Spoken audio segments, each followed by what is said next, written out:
Okay, everybody. I know I always say that I am very excited about the people that I have on my podcast, but today I'm super excited to have one of my good friends, Lindsay Dotzlaf, on with me. And Lindsay and I have been friends for, has it been like over a year and a half now, almost 2 years that we've been in the same coaching group and work together?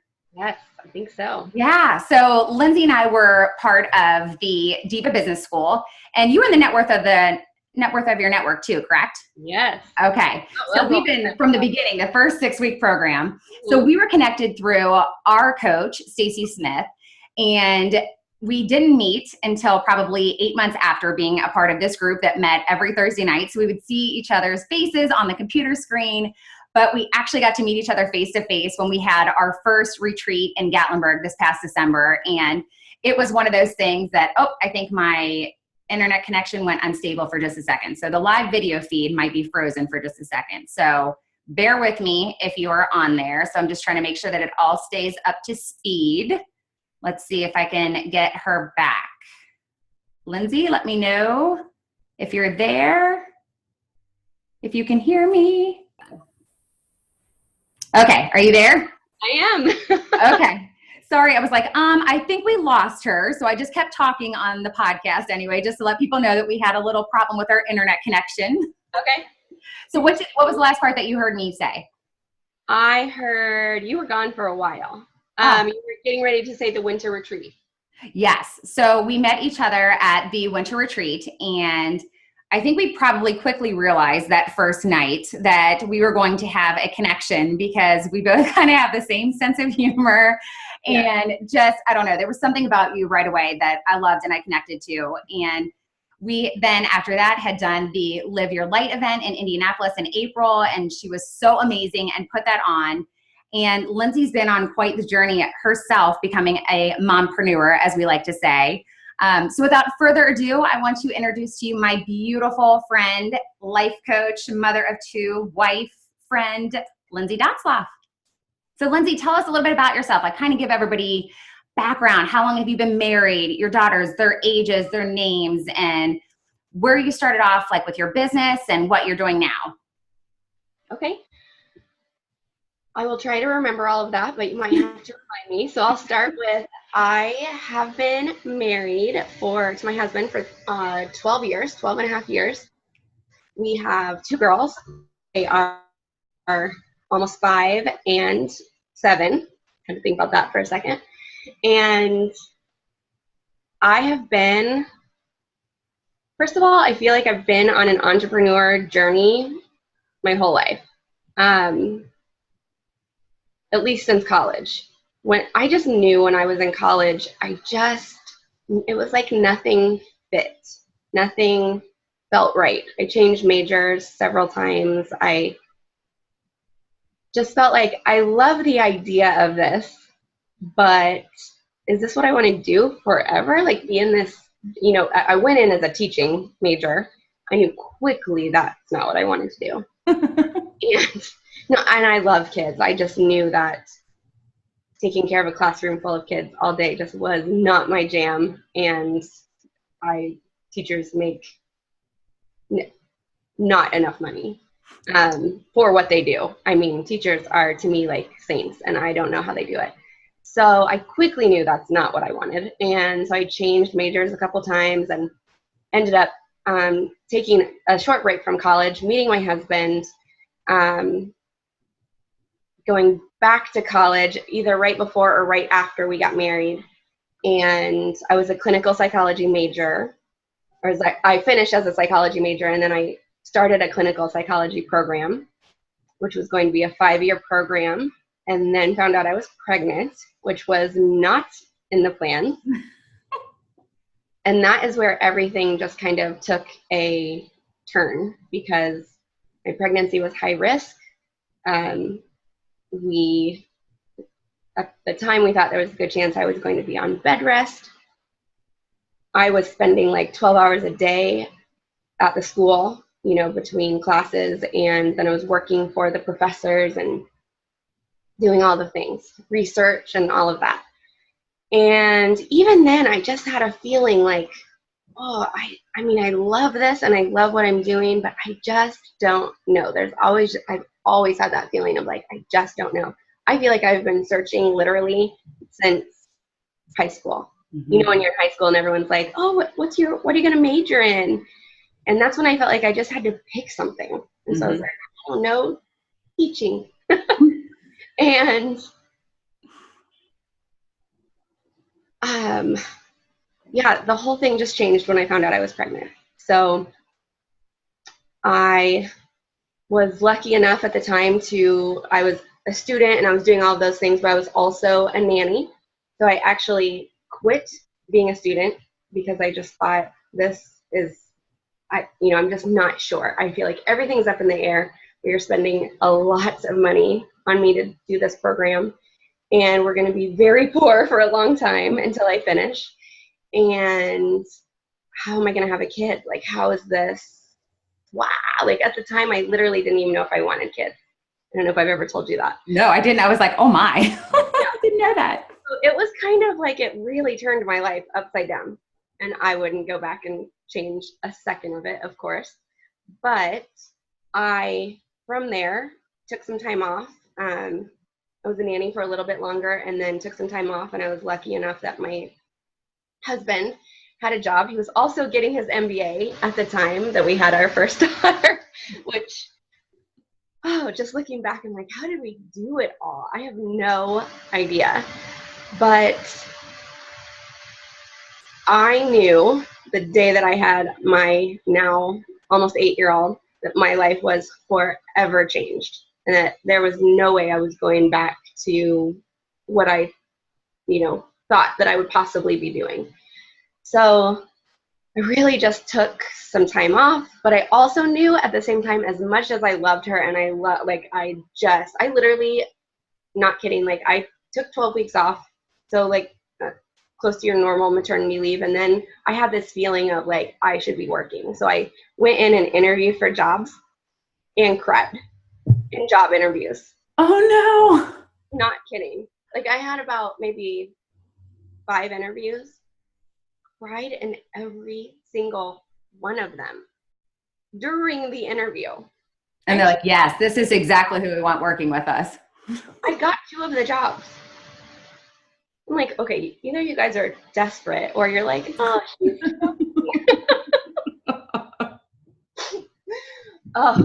I was a disaster. So I came home from the last one when I was offered the job and I literally was bawling and I was like, I can't take this job. And my husband was just, luckily, I mean, I'm very lucky. He is so supportive. And he just looked at me and he said, you know what? We'll figure it out. You're right. You can't take this job. And we figured it out. And I've owned, so then I started a company making kids clothes because for some reason I thought that was my calling. And then I also joined a network marketing company. And then it was just, I was so busy and then I was home with kids, or a kid at that time, and then I got pregnant. And then, it was just kind of one thing after another. And honestly, for a couple of years, I feel like my life was a bit of a blur. Mm-hmm. I didn't feel passionate about anything I was doing. I didn't feel motivated, although I think I was motivated to do all the things just to distract myself and keep myself busy. Mm-hmm. As much as I loved my girls and having tiny babies at home, it also was just not my, like, I knew I needed something else. Hats off to all moms who are moms and that's what they love and that's their passion. It wasn't me. I knew that. Not judging anyone. I think everyone has a different calling in life. I just knew that was not mine. And then I hired a coach, same coach you have, Stacy Smith, and started life coaching and business coaching with her. Although at first we really did just a lot of life coaching because I just really needed to figure out what it was I was looking for and wanting from my life and for my life. And it was just kind of something that I never really just slowed down and taken the time to think about it. Mm-hmm. And that was kind of my opportunity to say, okay, if I'm doing 100 things, I can't be doing all of them well. Mm-hmm. And I've got to just take some time for myself and figure out exactly what it is. And so we coached for a while, and one day it just kind of hit me that this is what I want to do. Like, I want to do what you're doing. How do I do that? And from there, I just feel, ever since I have said that out loud, the day that I did, I have felt a billion-pound weight lifted off of me. And it's the first time that I have ever 100% known that I'm where I'm supposed to be. Mm-hmm. That's a huge feeling when you know that you're doing what you're supposed to be doing. Yeah. And I think that is hard for a lot of moms to admit, because we feel guilty if we want to do something outside the home. Like if we have the opportunity to stay at home, it's amazing. And I think there are a lot of women that would do anything to trade places with us. Absolutely. But sometimes that's not where we're best fit. And I think everybody can benefit from that. I would feel guilt from that sometimes, because I knew that I had best friends who would just literally give anything to stay home with their kids. And here I am home with my kids, not happy, feeling like I need something else. But I also knew that I did not just because of my kids, but because of my personality, I knew that I just could not go work a normal 9 to 5, whatever type job. I was in an office or, living on someone else's schedule. I just knew that was not for me. And I'm so thankful that I didn't just give in, because that would have been the easy route, right? To just go to work somewhere and give into that feeling of like, this is what I'm supposed to do. Well, and I think it's very easy to get that job, a corporate job, or, you can really get like a retail job or anything like that has that money coming in. But really digging down deep to find out what it is that you truly love to do and that you're really passionate about is hard to do. And you did have that unique situation where you had the time and opportunity to kind of dig in and find that, although it's still available to anybody because they can do it in their spare time. And I use spare time lightly. Sometimes if you have kids, the spare time isn't really spare. But when you were going through the whole process of, what's that?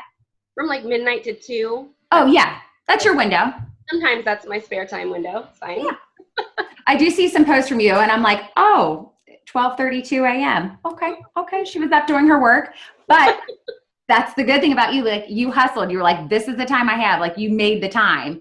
And that I think has been what has helped you become most successful, because you made the time. Like, so if you had to be a mom during the day, then you're like, okay, well, the only time I have to do it is late at night, and you made it happen. So on your journey to becoming an entrepreneur, how hard was that for you? Because I think a lot of women have this as well, that when you don't have the standard 9-to-5 job and you are an entrepreneur, you do work at any time that you have it. So sometimes we don't always cut ourselves off at the time when we should, because you think you're just going to work and work and work because you're building your business. So did you have a hard time having that work-life balance at the beginning, or even still now? Absolutely. I was going to say I still do. It's a work in progress always. It is easier now that my oldest has started school, but my youngest and my younger daughter is just in pre-K, so she hasn't started yet.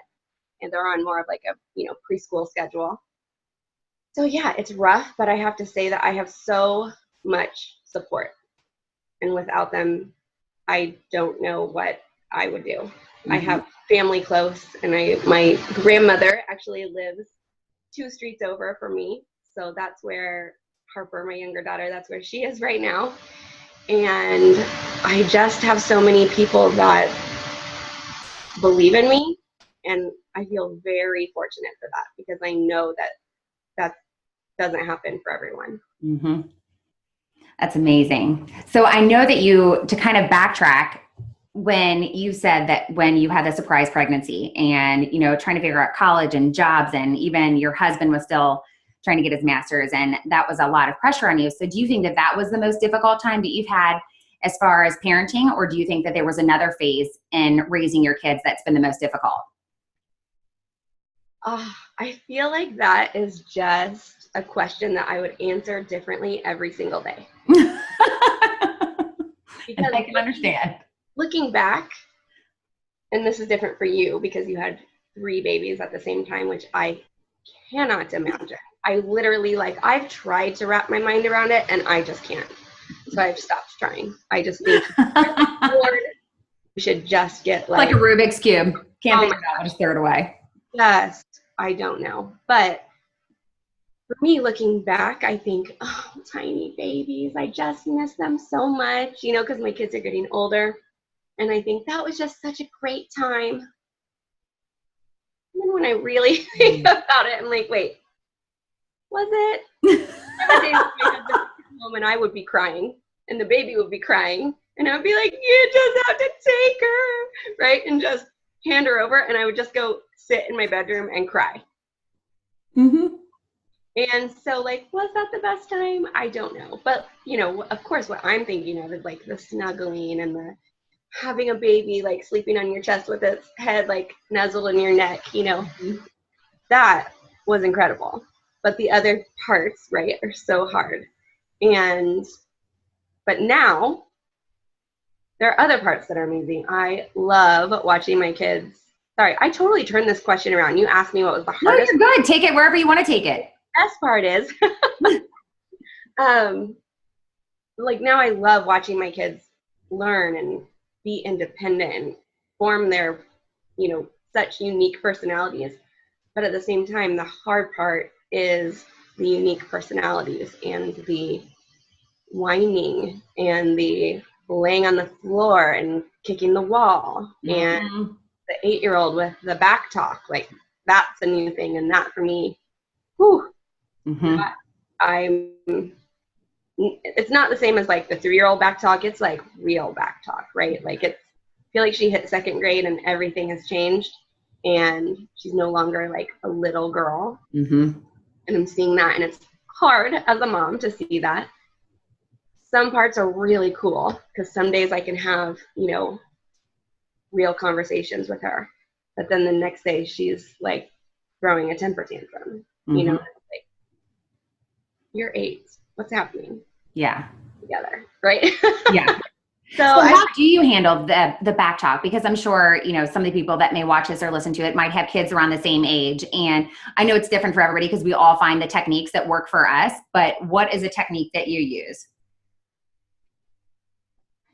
That is a work in progress. And I think as one thing you'll notice about me, all of my answers are well, that's a work in progress, because I believe so much in, like you just said, not everything is right for everybody. So I might see something and think, or my friend will tell me something and I'll think, oh, I should really try that. That might work. And then I try it for a month or whatever, and it's okay, that's not working. So yeah, it is a work in progress. Right now, the way I handle it is sometimes we're in bad moods, right? Sometimes I'm sassy to my husband or to my kids. And so once, okay, I can handle it, right? I'll remind her, excuse me, please don't talk to me like that. The second time, and it depends, of course, how bad it is, or if it's bad, obviously, it's not just a reminder, it might be something else. But the second time, my 8-year-old still actually has timeouts. They work for her still. She does not like timeout. For some kids that old, I know that no longer works, but they still work for her. So I'll put her in timeout. And then if it continues, first of all, I look at okay, what is going on? Is she tired? Is she, has she not had any protein? What's happening, right? And because sometimes those things are things that I'm in control of, and she doesn't necessarily have control over that. But the end all be all for her, which is the end of the world, is taking away her iPad of Minecraft. And she is a very, very, she's very just smart and analytical and in her head all the time. To her, the best day ever would be playing Minecraft or something similar all day. Mm-hmm. And so that's like, you lose your iPad for one day. Oh, you're going to continue? Okay, now you're losing your iPad for 2 days. And that, I mean, that just, but it works. Yeah. So that actually brings up a question too that I wanted to pick your brain on, because I know, like, especially being a stay-at-home mom, I feel like the only way to get things done is if they have their Kindles or the iPad or whatever. And I think I've definitely heard some other moms be like, I really try to like reduce screen time. I don't want to have that in my house. And I accept that's how some people like to raise their kids. But for me, sometimes I'm like, that is the only way I can get things done. And again, like we've said, no judgment. Everybody does what's best for their kid and their situation. And so how do you feel about screen time? Is it monitored for you? Is it just, especially like if it's maybe educational or if they watch something fun, how do you handle that? Oh, we just don't do screen time in my house. Okay, good. Well, I'm going to go ahead and end this call. It was great. And no, obviously a joke. It, again, is kind of like day by day. So, some days I have had to learn that it's okay for my kids to have screen time when I need them to. And it makes them happy, and it, isn't, and now I'm not talking hours at a time, right? But if there's something that I just really have to get done, and sometimes, when you work from home, sometimes something comes up and you just have to get it done. Yeah. And I feel like playing the iPad for 30 minutes or even an hour sometimes might be better. That goes by quick. Than me yelling at them for that whole time while I'm trying to do whatever it is I'm trying to do, right?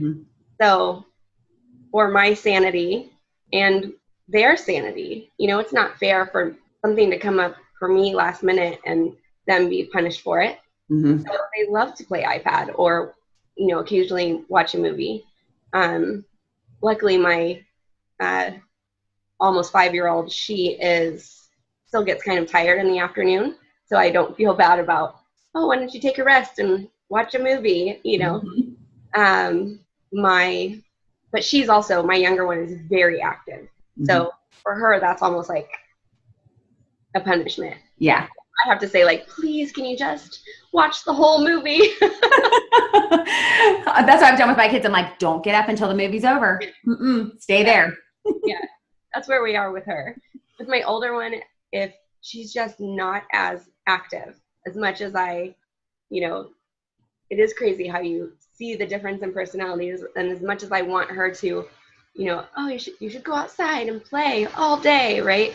It's just not her personality, and it's not what she likes to do. She likes to do it for a while. So it is something we do, and we're, in general, as a family, we're pretty active. But if it were up to her, she would play iPad or watch movies most of the day. So she's the one that I have to limit a little bit more. And some days we don't have any screen time. And like I said earlier, when she's in school, it's much easier because there's not a lot of extra time throughout the day. But we've also started watching a couple shows as a family. So it's something that we just kind of like to do together. And it's like a half an hour, 45 minutes in an evening when we've all had a crazy day. My kids love watching Ninja Warrior. And haven't heard of that one. You don't know American Ninja Warrior? Oh, that one. Yes. I thought it was like something like a cartoon or something. I was like, don't know what that one is. But yes, now I know American Ninja Warrior. They're obsessed. They're obsessed. So then they love watching America's Got Talent. So those are the two that occasionally we'll put them on and watch them together. And I feel like, they're watching TV, but they get so excited and they're like jumping around. And, I think they're both of those shows are actually really cool because it shows them like, look at these people doing incredible things, and shows them what's possible. So I have a pretty lax screen time policy, I think. Yeah. And I just don't judge myself for it. I think it's fine. Good. So that also brought up something for me, like when you have been working with Stacy for, is it almost 3 years now? For, let's see, just a little over 2 years. A little over 2 years. Okay. So you had that period since your daughter's now almost 8, and kind of like that whole not knowing what you want to do, not really knowing what you're meant for, you know, and still trying to figure out what it is that you love.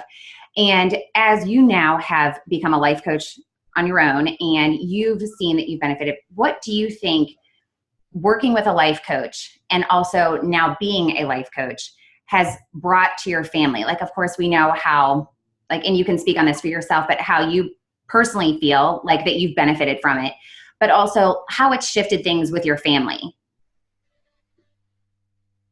Oh, goodness. I think there's so many ways to answer that. I've personally benefited, and I can't even count the number of ways, but in a boost in just confidence and knowing who I am, and feeling that it's okay to chase my dreams, right? And also that it's amazing to show that to my kids. Mm-hmm. And when it comes to my family, it's been great in some ways and hard in others. So it's been great as far as, you know, it's changed my relationship with my kids in a positive way, because there are things that I maybe used to say to them or just in front of them that now when if that comes up, or if I can't even think of an example, but I definitely talk to my kids differently. And I've learned that, you know, throwing a temper tantrum isn't just like, oh my gosh, just stop crying. Like, what is wrong with you? Right. Mm-hmm. That's necessarily what I would say out loud, but that's what I would be feeling on the inside. And now I can kind of take a step back and say, like, okay, what's actually causing this temper tantrum, and why, you know, I can actually apply some life coaching techniques to the situation, just like I would for myself. Mm-hmm. Because I like to think of myself sometimes when I'm in a lot of fear or a lot of like, I just don't want to do that. I think of that as my inner toddler saying, like, stomping my foot and saying, like, no, I just don't want to do that. It's just that kids have the ability to do that out loud. Mm-hmm. And it's okay, right? It's acceptable. They haven't learned we don't do that. We just push it back, right? And hide it and don't tell anyone. So I like to think of it that way, because it makes it a little more like, okay, they're not just throwing a temper tantrum to be a jerk. Mm-hmm. I almost cussed. I don't know if that's allowed on your Sure it is. Podcast. Of course it is. I frequently call my kids assholes. So not to their face. Don't worry. I've never said that to their face. To my husband, a lot of times I will say, like, being assholes today. It's fine. We'll get through it. But then there have also been times where coaching has, you are going to know exactly what I'm talking about, I know, but for those people that are maybe listening or watching that aren't life coaches, or that don't have a coach, I should say, we do this thing where when we start coaching, and my clients do it, everyone that I know of, I'm pretty sure does it. When you start working with a coach and you think, whoa, this is blowing my mind, I have to tell everyone. Mm-hmm. Everyone has to know how to do this. I have to coach everyone. I have to tell my husband about all the things that he's thinking that are wrong. Like, I have to. It's my duty. Mm-hmm. Right? And because you feel so good and you want to share that with people. But the number one rule of coaching, of being a coach, or even just, because you really do get this feeling when you first start, like, oh, you want to fix everybody. You're like, I've got it. I've got the secret sauce. Don't worry. Yes. And you want to share it with people, but a lot of times the way we share it is by picking apart what they're saying. Like, that's not true. It's just in your head. No one's causing you to feel that way. And they're like, I actually just came here to babysit your kid. I don't know why you're having this conversation with me. I would do it with my husband in like the middle of a argument. That would go over really well. Really well. And so there have been, there's been a learning curve. I know that it's just, you just can't do it.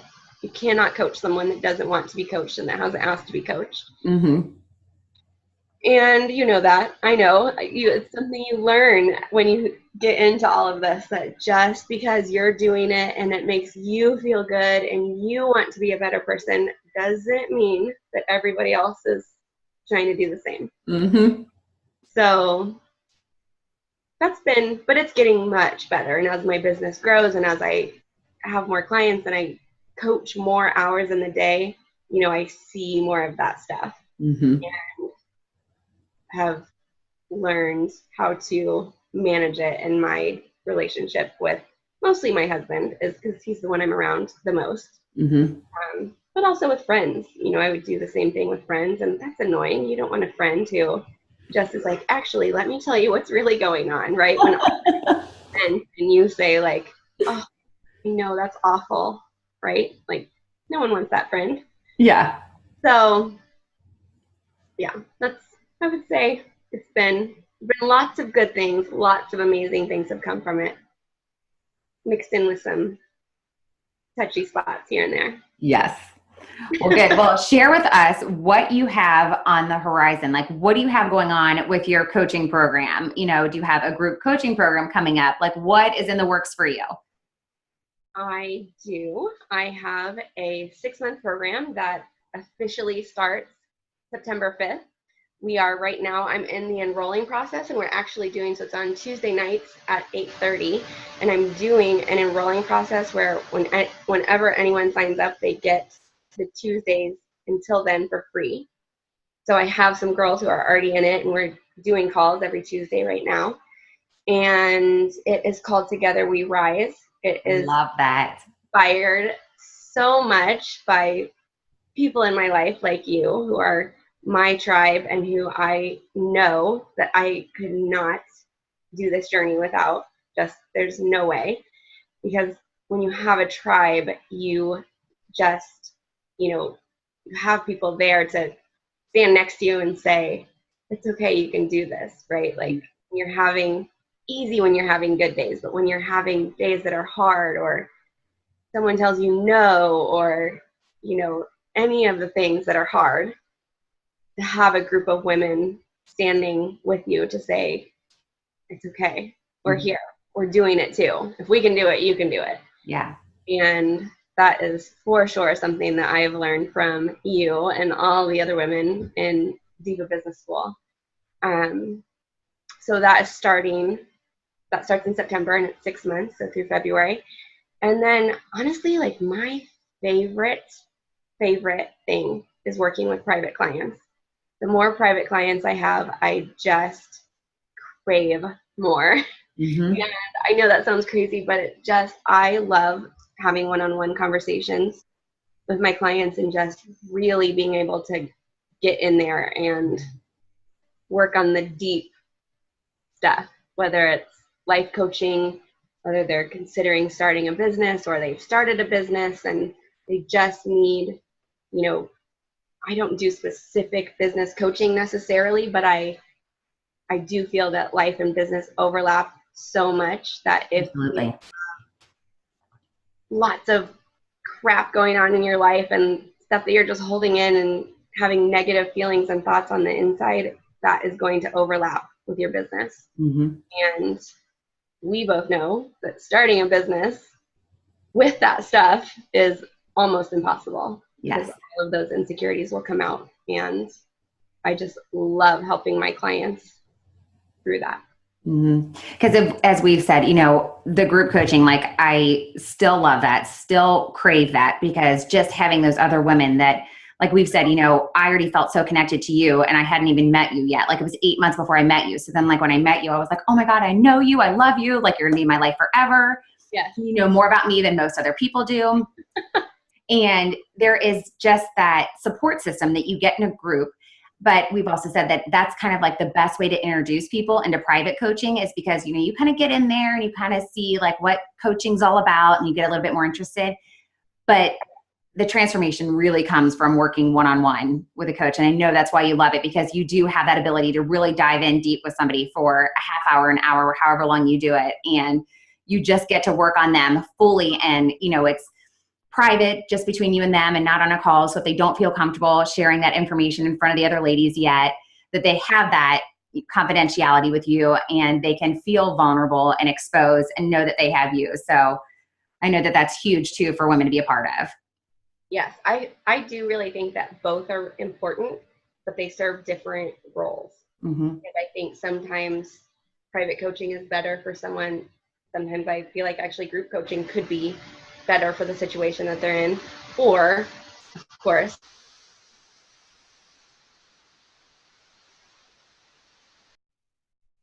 Oh no, I hope we didn't lose you. Let's see what happened. We might have lost her. Hold on. Lindsay. I hope we didn't lose her. Let's see. We're going to keep it going. Not you guys will just see me or hear my voice. It's not the best voice. Oh, are you there? I'm here. Sorry. That's okay. I was just sitting here dancing. I know. I was like, I don't know if you guys can see me over here. I was like, but I'm just hanging out, having a good time. Okay, so sorry about that. I know we had left off talking about group coaching and how you said, that for some people, that's an environment that they need for the situation that they're in. Yes, I think I don't know when I froze, but I think that I said, or my favorite thing, which is combining both together, which is what both you and I do with our coach. So yeah, I just... Oh no, I hope I didn't lose you again. Don't lose it. Don't lose it. Don't lose it. Don't freeze. Oh no, no.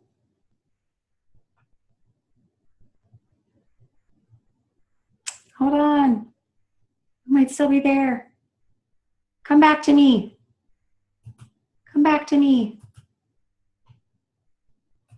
Lindsay. Okay, guys. Okay, are you there? Yes, I don't know what's happening. We must be hitting like our max, so we'll wrap it up so we don't keep losing everybody.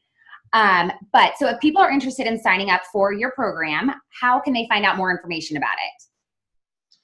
So honestly, I'm going to say the best way is to just connect with me on Facebook.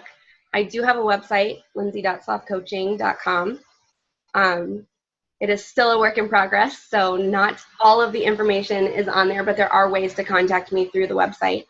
And I'm really active on Facebook, so that's probably the best way. I have a Lindsay Dotzlaf coaching page, but I also just interact and do a lot of Facebook Lives and everything on my just Lindsay Dotzlaf, my personal page.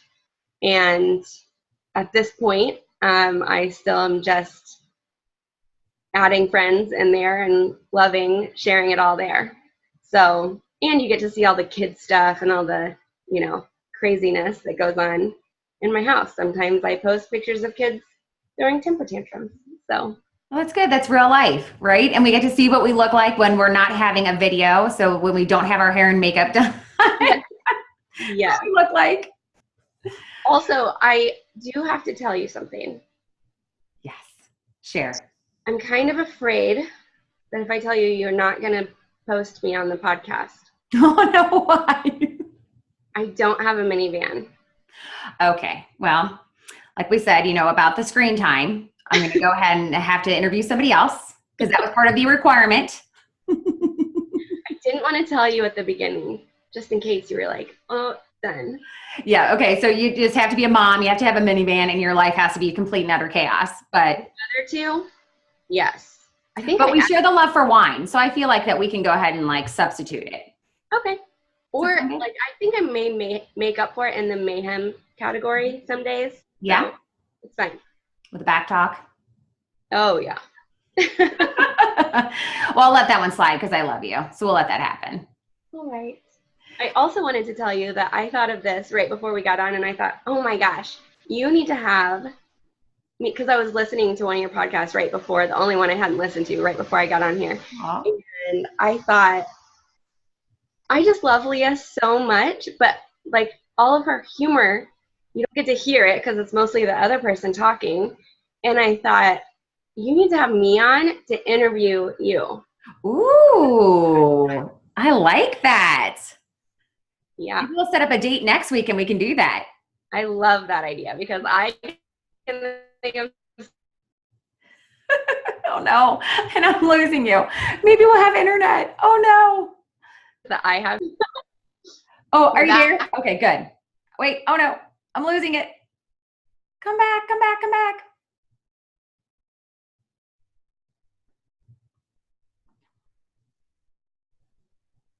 Mm. Oh my goodness. I don't want to lose you. Stay with me. Are you there? Can you hear me? I'm here. Oh, for the love. I don't know what's going on with our Yes. internet. Okay, so you're there. I'm here. Okay, good. Okay, yes. So sorry. But yes, we will set up a time where you can interview me and we can do that because I like that idea. Yes. I just want to hear all the triplet stories. Like, I have so many questions. Yes, yes. That'll be good too because like sometimes like mixing it up in between, I like that idea too. Oh no, did I lose you again? This internet is killing me. You guys, I am so sorry. I don't know what's happening. I really hope that this wasn't like how it was the whole time. Maybe. Can you just see my beautiful face? Or maybe her beautiful face. What's happening? Okay, are you there? I'm here. All right. I think we've hit our max. My internet's like, we're done. And did I lose you again? I don't think our internet likes us. I'm bummed. What's happening? Stay there. Come back to me. Oh no. Oh my goodness. I'm so upset if this is freezing.